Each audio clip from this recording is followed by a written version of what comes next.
if it's our time to say goodbye.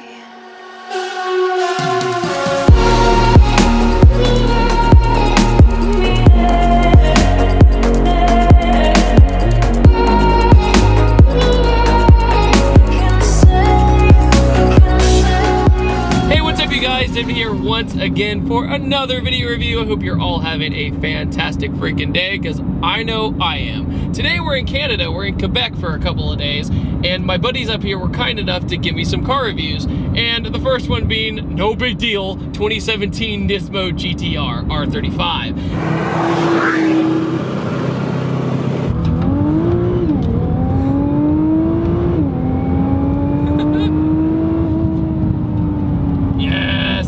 So I've driven a few R35s in the past. I drove one in 2014 that was 600 wheel horsepower with just bolt-ons. And then I drove Andrew's Liberty Walk driven to cure one. That one was a lot of fun because it had rolling anti-lag and 700 horsepower. But this one's different. Why? This one's the 2017 model. And with the 2017 model, I haven't driven the base model, if that makes sense. I skipped right to the Nismo because why not? So the Nismo GTR is first off foremost a beautiful car. The R35, I'm going to be so real with you guys, I was starting to get fatigued. I was getting tired of seeing them all the time at car shows because now they're becoming more affordable. But when I finally saw this one in person, my mind was blown. My mind was blown because it looks like a spaceship on the road, because you have carbon everywhere, it has a giant wing in the back, and the diffusers really change the look of this car. The front with the carbon fiber lip, the back with the carbon fiber, it like tucks in diagonally, it looks fantastic. The exhaust tips are great, but one thing about the exhaust tips though, the stock exhaust is like that big, and then the exhaust tip is like that big, so whatever, aftermarket exhaust later, right? This car makes 600 horsepower to the crank, 481 foot-pounds of torque to the crank, and to the wheels, it's fast. That's all you gotta know. It's very fast, to the point you don't really know how fast you're going sometimes. So it's kind of dangerous. But one thing I really want to touch on when it comes to the 2017 compared to the older ones is the interior. The interior makes it feel like it's a car worth the money they're charging. The older GTR I got in, and oh, I'm gonna get so much hate for saying this, but the older one felt like it was a nicer Ultima on the inside.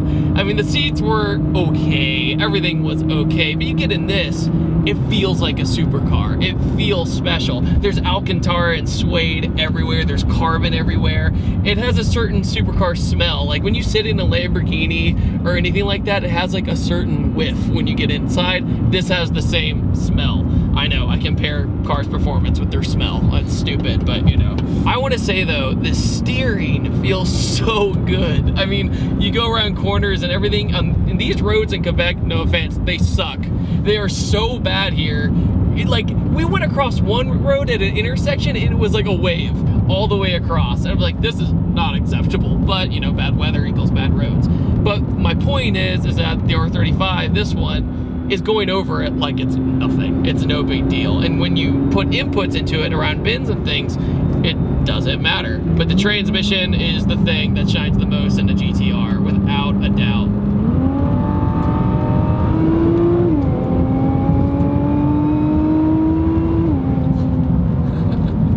It's so easy. I mean, there's that argument, oh, it's just a computer, David, you don't need a lot of skill. Well, yeah, in a good way though. It gives you confidence and you can enjoy the performance. There's a difference between, you know, a car that's exhilarating and a car that performs. I think there's a big difference with that. You drive, you know, a high horsepower Supra or something like that. That's a car that is fast and it's really scary. This car is just so planted everywhere you go. You feel the downforce and everything working in your favor. And it's just so comfortable. It's really weird. Like, I was riding in the passenger seat and I almost fell asleep earlier today. But the gear ratios are just lightning quick. I mean, downshift, third gear, and like anything with the GTR is that since the transmission is so fast, you never fall out of boost, and that's why so many high horsepower GTRs win so many races. I don't know what gear I should be in. I guess I'll stay here.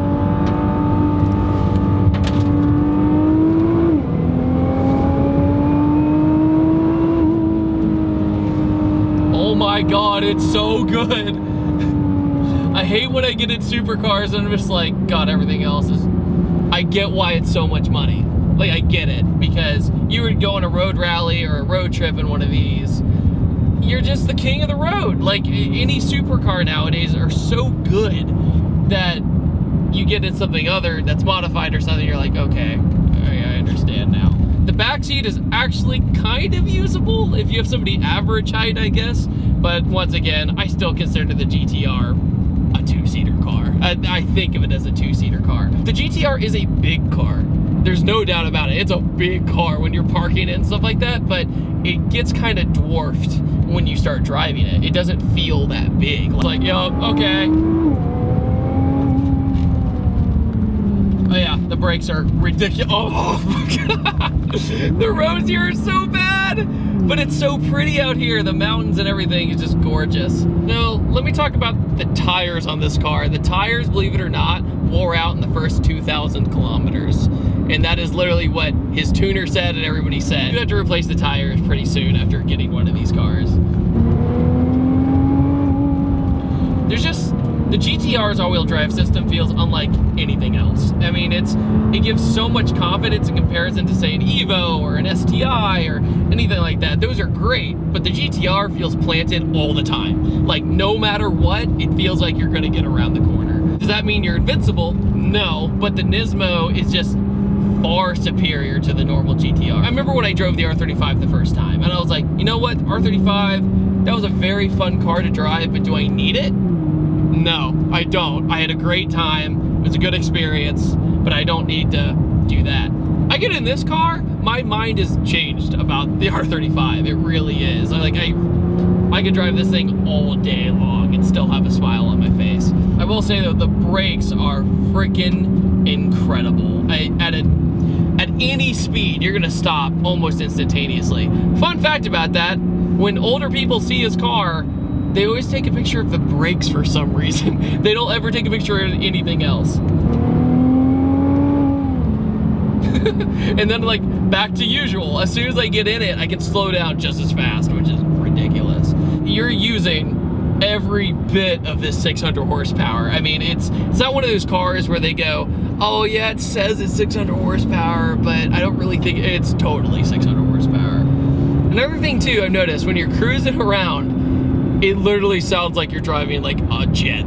It has this whistle in the background the entire time. It's like, I'm ready to go. Can we please drive faster? I don't want to drive slow. And the car feels like it just wants to go all the time. But cruising around town's really no issue at all. But the car shines way more when you're pushing it, 100%. I'm not even getting close to the limit of this car, and it still feels like I'm hauling ass, essentially. Downsides of the GTR, driver involvement, that's it. If you're really focused on, oh, I need a manual and I need all this, I need the crazy exhaust sounds and all that, this car doesn't make that much sound when it's factory. Of course it does when you put an exhaust on it, but when it's factory, there's not a lot of sound. It's more about the actual acceleration itself, if that makes sense, and the handling. The handling is just godlike. But that lets you do one of my favorite things, is just focus on the driving and up ahead. It lets you focus everywhere else. And then look, I'm done. I just slowed down. It's so good. I can read a book and eat dinner and eat breakfast, go to sleep, wake back up again, and still do this. But yeah, all in all, R35 GTR Nismo, holy crap, Nissan, you did a really good job making the GTR something else. It was starting to get a little old seeing them all the time, but this car, when you see it in person, the headlights, the taillights, the spoiler, the stock wheels look like Volk TE37s. They have good taste. So it's such a crappy feeling when you get a car and you're like, oh my God, the stock wheels are so ugly. I have to spend money right now in order to make it look better. All in all, the Nismo is one of those cars that you look at it and you go, I pretty much wouldn't change a thing. Everything about it is aggressive, mean, and it captures people's imagination when people see it. And what's better than that in a car? And on that note, I think that's a really good way to end this video, and to thank everybody for watching. Thank you so much. I had a fantastic time driving this car in Quebec. Beautiful countryside with an amazing sports car. It doesn't get better than that. And I will see you you guys next time. Don't forget to subscribe and have a great day. Bye.